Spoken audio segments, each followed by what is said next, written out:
Hello everyone. आज मैं एक चैप्टर स्टार्ट कर रहा हूँ। I am starting a chapter fundamental unit of life, जो कि बायोलॉजी का फर्स्ट चैप्टर है।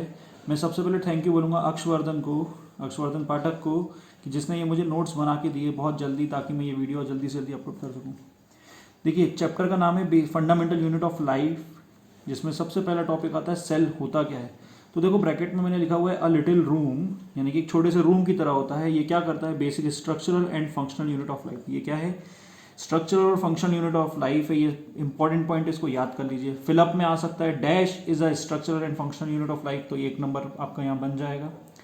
देन इसके बाद क्या है भैया? First discovered by Robert Hooke. सबसे पहले किसने डिस्कवर किया था? रॉबर्ट हुक ने। ये स्पेलिंग लिख लीजिएगा, इंपॉर्टेंट पेपर में आता है। कौन से ईयर में किया था? तो 1665 में किया था। कौन से ईयर में किया था? 1665।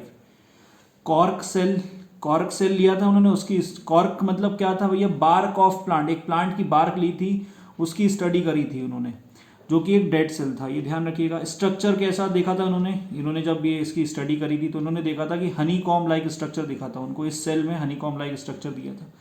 उसके बाद कुछ सालों बाद, कुछ नहीं करीबन 150 सालों बाद, एक सेल थ्योरी आई थी। दो जर्मन बायोलॉजिस्ट ने दी थी। आपका होमवर्क रहेगा कि वो दो जर्मन बायोलॉजिस्ट कौन थे, उनके नाम लिखने हैं। उसके बाद की features of cell theory. Cell theory के की पॉइंट्स क्या थे? ये 3 पॉइंट है, ये आपको याद रखना पड़ेगा। ये याद करना है। What is cell theory paper में आता है,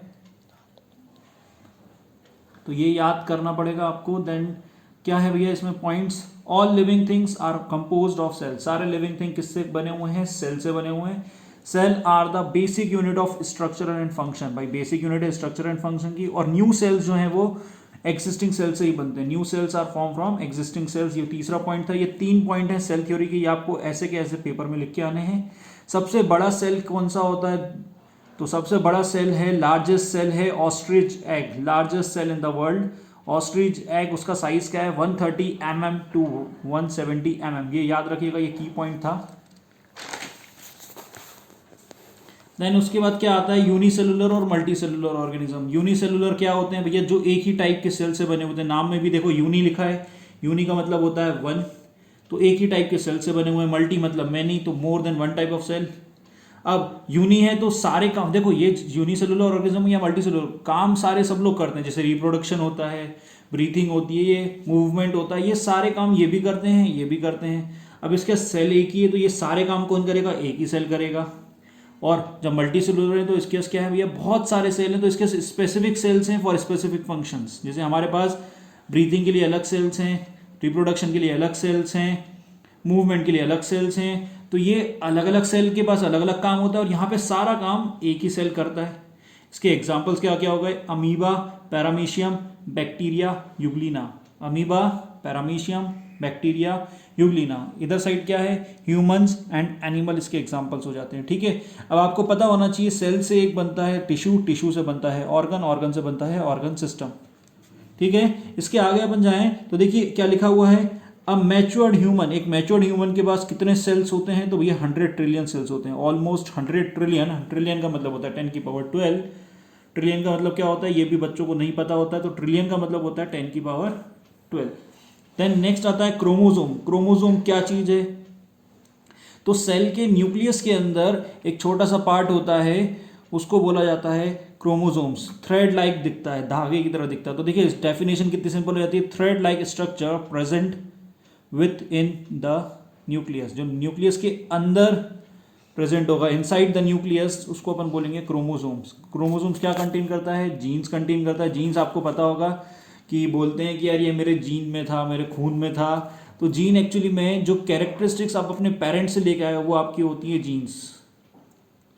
देन नेक्स्ट है जीन्स कैरी डीएनए। इसके अंदर डीएनए होता है।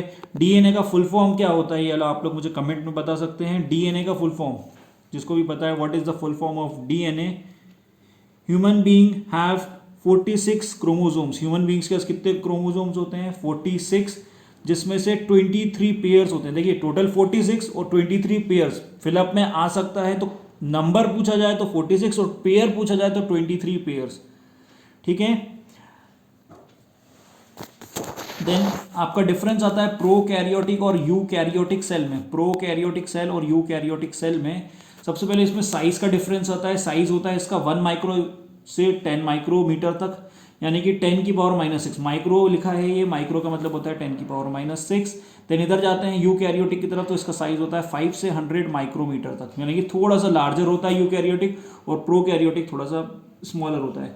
अब मैं आपको बताऊं प्रोकैरियोटिक मतलब जो प्रिमिटिव टाइप के हैं, ओल्ड टाइप का जो न्यूक्लियस है उसको बोला गया है प्रोकैरियोटिक, और यूकैरियोटिक वो है जो डेवलप्ड सेल है, न्यूक्लियस जिसका डेवलप्ड हो चुका है उसको बोला गया है यूकैरियोटिक और प्रोकैरियोटिक। प्रोकैरियोटिक ऐसा समझ सकते हो जो पुरानी दुनिया में जो सबसे पहला सेल आया होगा वो प्रोकैरियोटिक होगा, धीरे धीरे वो डेवलप होते गए तो वो यूकैरियोटिक की तरफ गए थे, ऐसा अपन समझने के लिए कह सकते हैं। ये एक्चुअली में भी ऐसा ही कुछ हुआ है।